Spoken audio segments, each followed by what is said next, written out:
Baik, Kak.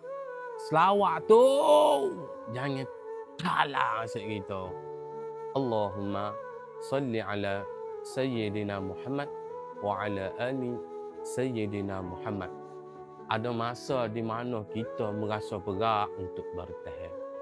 Apalagi untukmu yang melalui semuanya seorang diri. Tentu wajarlah mu akan merasa lebih berat lagi. Namun tetaplah bertahan sedikit lagi.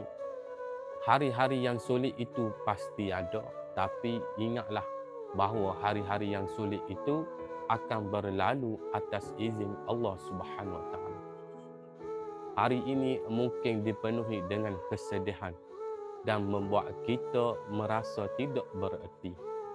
Tapi setidaknya diri kita di masa depan akan tersenyum pada perjuangan kita hari ini. Assalam.